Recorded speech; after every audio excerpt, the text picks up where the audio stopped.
After scrubbing away the final stain, the young man finally felt a wave of satisfaction wash over him. The warmth of accomplishment spread through his chest, and humming a cheerful tune, he headed to the bathroom. The dirty rag plopped into the sink, and as he glanced at the mirror, he caught his own pleased reflection, his lips curling into an involuntary smile. But as his gaze drifted past the mirror, the smile faded, replaced by a grim seriousness. In the bathtub, filled with blood, lay two bound, lifeless bodies. Now it was time to clean them up too. 11 hours after the crime, the police stood outside the apartment where the dark-haired young man had recently been cleaning. A detective, freshly arrived at the scene, spotted his partner and approached for a quick briefing. His colleague explained that the victim's daughter had reported the incident. When the police arrived, the bodies were spotlessly clean, along with the entire crime scene. The detective paused, deep in thought. This murder bore similarities to two others that had recently shaken the city. Though the methods differed, one detail stood out. The victims' bodies and the crime scenes were always impeccably clean. It suggested the work of a single killer, determined to move forward. The detective suggested checking nearby surveillance cameras for anyone matching a similar height or appearance who might have been spotted near all three crime scenes. That same evening, the dark-haired young man drove along a deserted road under the cover of night. The radio crackled with a news report about the three murders that had gripped the city. The announcer's voice revealed that the police had launched an investigation and concluded that one person was behind all the crimes. They had even released a photo of the suspect. But this news didn't seem to faze the young man behind the wheel.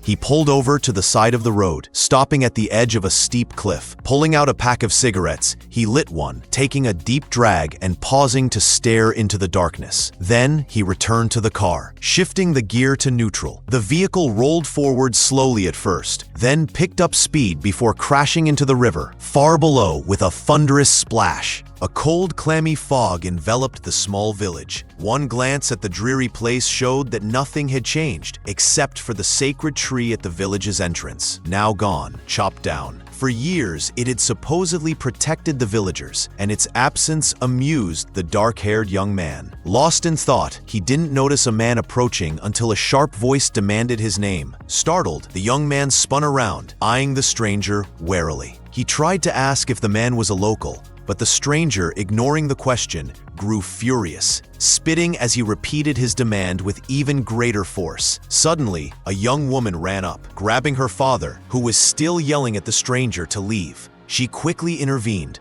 trying to calm him down by promising his favorite chocolate dessert if he'd stop his outburst. Her words seemed to work, and the man, softening slightly, agreed to wait while she spoke to the stranger. Turning to the dark-haired young man, the girl apologized again for her father's behavior, explaining that he wasn't himself. Noticing the heavy backpack slung over his shoulder, she asked if he was a traveler. He shook his head, saying he'd recently moved to the village. This surprised her, but she quickly recovered when he mentioned that his grandmother lived there. Intrigued, she asked whose grandson he was. Stepping closer, the young man gave his grandmother's name, Kim Jongja. The girl froze for a moment, then, visibly shocked, told him that Kim Jongja had died 3 years ago. The young man stared at her silently before admitting he hadn't known. The tension between them thickened, but then he suddenly claimed he'd been joking. The girl, baffled, couldn't fathom why anyone would joke about something like that. Moreover, she clearly remembered everyone at the funeral, and he definitely wasn't there. Doubting him,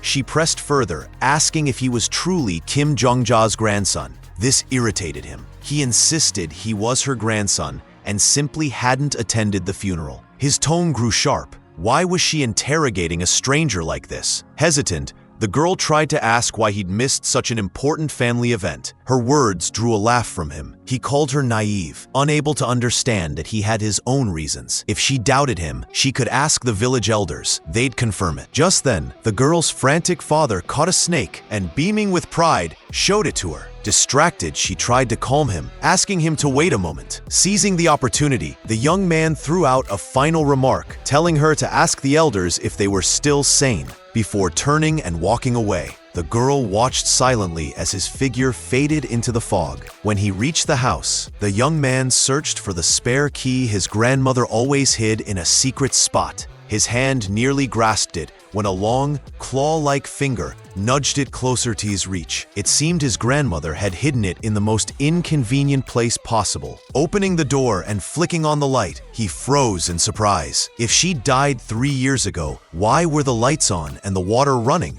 Turning off the light, he pulled an axe from his backpack. The house was far too clean, almost as if someone still lived there. A loud banging at the gate snapped him out of his thoughts. Quickly tucking the axe behind his back, he approached the gate, where the knocking grew more insistent. Opening it, he found a gray-haired, one-eyed old man, Sokdae, the village elder. Behind him stood 4 men, their stern faces and burly builds more akin to thugs. They scrutinized the stranger as the elder demanded to know if he was truly Kim Jong-ja's grandson and how he'd gotten into the locked house. The young man, staring back with a blank expression, couldn't understand why these people had come. One of the men behind the elder grew impatient and barked at him to answer Sokdae's questions. But the elder quickly silenced his aggressive companion, explaining they were only there to talk. Then, he repeated his questions. Why was the young man here, and how had he entered the locked house? "Listen," the young man said, pointing at himself. "Have I done something wrong? And yes, I'm really her grandson."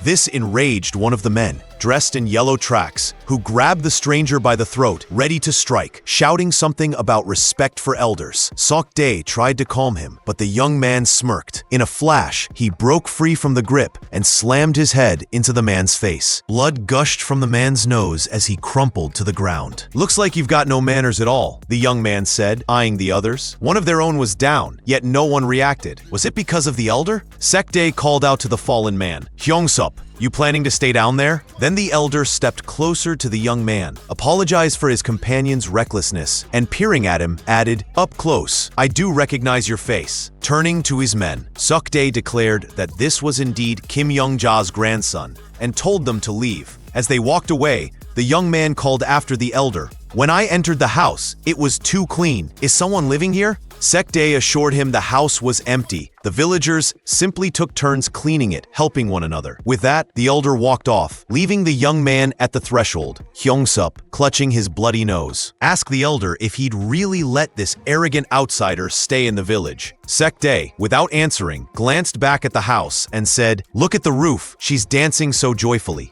The elder gave a strange smirk, and without another word, walked away. The girl from earlier, who had witnessed the scene from a distance, ran up to the young man. She apologized again and asked why the elder had come. Surprised, he replied, "Didn't you tell him about me?" Embarrassed, she said she hadn't mentioned him to the elder. Her sharp reaction seemed to amuse him, but she pressed again, asking why Sokdae had visited. He answered, "He came to make sure I'm my grandmother's grandson. But why do you care?" The girl tensed, clenching her fists, and blurted out, "You're going to regret this." She turned to leave, but stopped after a few steps, calling back, "You don't have a pillow, right? Just wait here, I'll be back." The whole situation felt so bizarre that the young man couldn't make sense of this village. Sometime later, there was another knock at the gate. The girl stood there, a hint of hurt in her voice as she asked, "Why didn't you wait for me?" She handed him a pillow and blanket, noting they wouldn't have fit in his small backpack. But he cut her off sharply. "Why help someone you just accused of lying?" An awkward silence followed. The girl, looking down, apologized again. She admitted she doubted he was Kim Jong-ja's grandson, but now felt ashamed for crossing a line.